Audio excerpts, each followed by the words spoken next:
This year, we are looking at the characteristics of white supremacy culture and seeing how they are relating to us personally and as a community. This is one part of our effort to live into our newest 8th principle, to actively and accountably dismantle systems of racism and oppression. These characteristics of white supremacy were first articulated by Tima Okun about a decade ago, and they have been used and adapted by faith communities, nonprofit organizations, activists, and those working against racism in their words and actions. I will be referencing Okun's words liberally today. Last month, we looked at perfectionism. And although I'm still working on that one too, this month we're moving into urgency. Now, I need to tell you that I'm struggling with urgency as much as I was struggling with perfectionism. I am very impatient lately. Mostly, I want the parking lot to be done now. I want the air compressor to be installed now. I want the COVID numbers to go down now. And I'll also say, I do not want a new variant. Can I just put that on my list of things that I urgently feel strongly about? I want us to be able to reopen and have everything back to normal right now. I have simply run out of patience. So to tell me that I need to look at my urgency, much less explain it to you in order to dismantle racism, well, I might not be in a best place to hear that right now. Did I mention that I want these things now? But I also get it. And I need this reminder every day, and I hope that you do too. So let me give you the headlines of this right up front. When we have a sense of urgency, we can perpetuate power imbalances because we do not take the time to consider who should be involved in the discussion and how. And we also become disconnected from ourselves, from our need to breathe, to pause, to regroup, and reflect. Okun says, the irony is that this imposed sense of urgency serves to erase the actual urgency of tackling racial and social injustice. So let's explore a little bit what this urgency is and how it works against us. This constant sense of urgency makes it difficult to take the time to be inclusive, to truly encourage democratic and thoughtful decision-making, and to consider consequences of whatever action that we take. It means that we don't take the time to find potential allies, instead of focusing on just getting quick, visible results. And those benefits, those visible results often benefit white folks. Here's a relevant decision. Last year, we celebrated the 100th anniversary of women's right to vote. We did note that the anniversary was for white women. While suffragists knew that it was important to fight for Black women, they knew it would take much, much longer.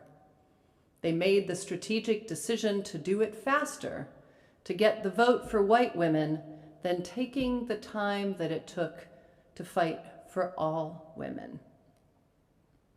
Urgency often reinforces existing power hierarchies that use the sense of urgency to control decision-making in the name of expediency. Do it now usually means do it without exploring or exposing any systematic issues. Urgency privileges those who process information quickly, or at least those who think that they do. As we've been exploring those who have neurodivergent brains in this congregation, we have learned that we benefit from taking the time and hearing all voices. And we can't do that if we don't give some folks time to think things over. Urgency means that we primarily focus on the logistical and practical modes of knowing, really knowing something. There are many other modes of learning, like embodied knowledge, intuitive knowing, and spiritual knowing. All of those take time, take meditation, and discernment. By rushing, we're going right to that practical knowing versus exploring other ways of knowing things deeply in our body.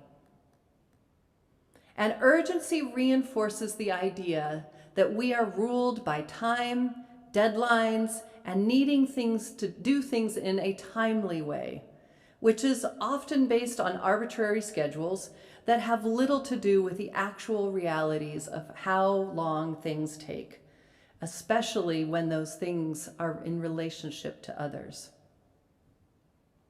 When we prioritize urgency, it makes it harder for us to distinguish what is really urgent from what feels urgent. After a while, everything takes on the same sense of urgency, leading to mental, physical, intellectual, and spiritual burnout and exhaustion. I feel like this has been true of the pandemic in so many ways. It's been rush, rush, rush, and then wait. And I need to say, is the parking lot really that urgent? Is it really, in the whole scheme of things? Is it the thing that I need most urgently? Not really.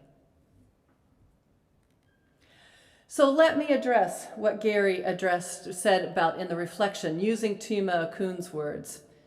This characteristic of white supremacy is challenging because we understand that racial justice and equity is urgent.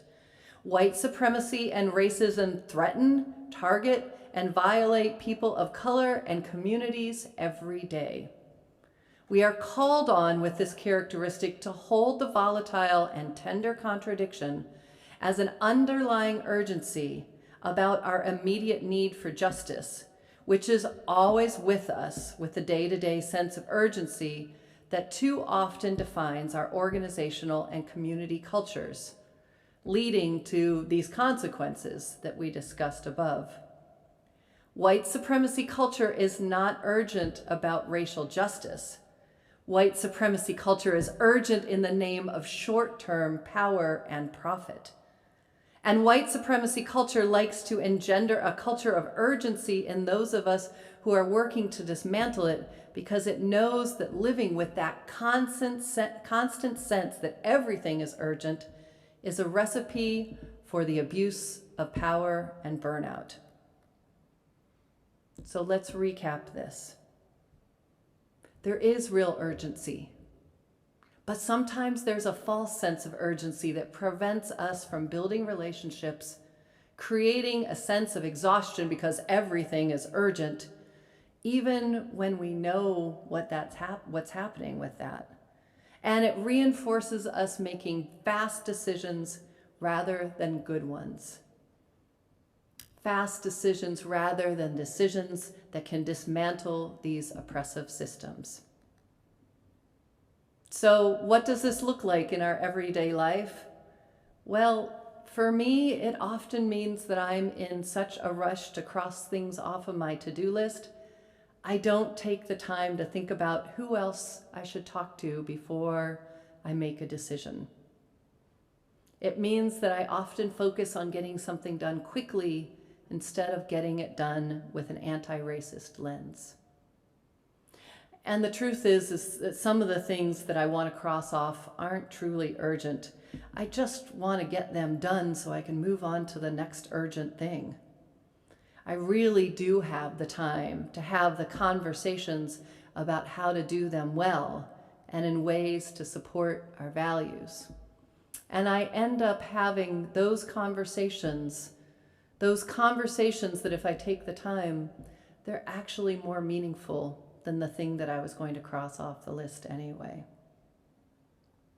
So what are some of the antidotes? What do we do about this? What do we replace urgency with so that we can be more anti-racist? Luckily, Akun has many of them. We can create realistic work plans for ourselves, for where we work, for our families, based on true lived experiences of the organization and the people who are in it. For us here at UUCP, that often means what is called working at the speed of church, which is slower and often than many of us want. But if we are truly living within our principles and covenant, then it takes more time, and that's okay. It means having a commitment to equity, including a commitment to discuss and plan what it means to embed equity practices into the work that we're doing. That means everything from hiring to setting our congregational goals, to our staff expectations, to taking that little extra time for the conversation that we need to in our teams and committee meetings.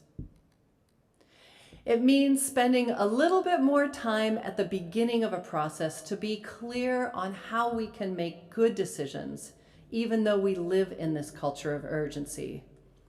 Maybe it means stopping before we all say, okay, go, to say, now, how do we make sure that we're doing this well, not just fast? It means understanding that rushing decisions takes more time in the long run, because inevitably the people who didn't get a chance to voice their thoughts and feelings will at best resent the decisions and at worst undermine them where they were left unheard. It often takes less time to do it right and well and slow the first time. And it means developing a personal and collective practice of noticing when urgency arises and taking a pause to deliberate with thoughtfulness and intention about that urgency and the range of options that might be more available to you rather than just the urgent one. Okun seems very comfortable with the nuances of this concept. She says, again, the point here is to both acknowledge actual urgency without creating an undue and superficial sense of urgency. People need food and housing and healthcare and attention right now. There's often no time to wait. The damage starts when we transfer a sense of urgency to everything that we do, refuse to make time to rest, even and particularly in the midst of these truly urgent situations, and begin to feel that taking a pause is a betrayal to our commitment. If we can let go of this concept of urgency, then we can take a moment to consider our accountability, that same accountability we're called to in that 8th principle. Who are we in relationship with? How do they understand the challenges and solutions? What are the values that they want to live into as we take action? How do we do that in a way that can preserve and build connection? How can we be transparent about the pressures on us to move quickly in ways that give us more power and agency over those decisions? And ultimately, have those decisions be grounded in love and connection. If there is anything that the past few weeks, not to mention the last few years, has shown us, it is that white supremacy culture is alive and well.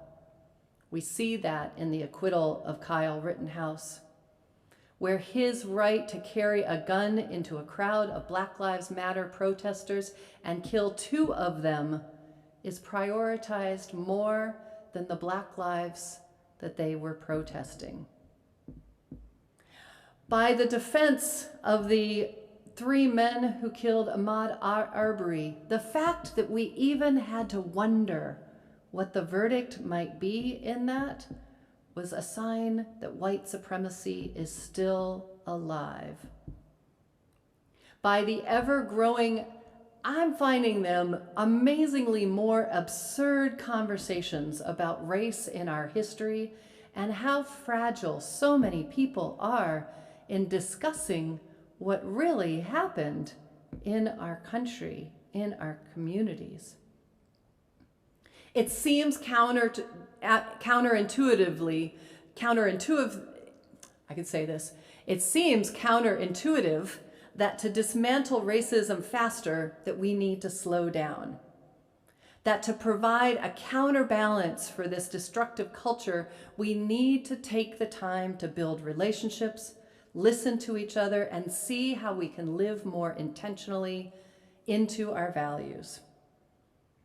It seems counterintuitive that we need to stop the status quo that supports white supremacy culture by slowing down, by disrupting the current ways of doing things and challenging the rush to every single thing, including parking lots and air conditioners. We're in a rush to change the world. And in order to do that, we need to slow down a little bit. May we all have the foresight, the courage, and mostly the patience to do that, to make it so. So shall it be.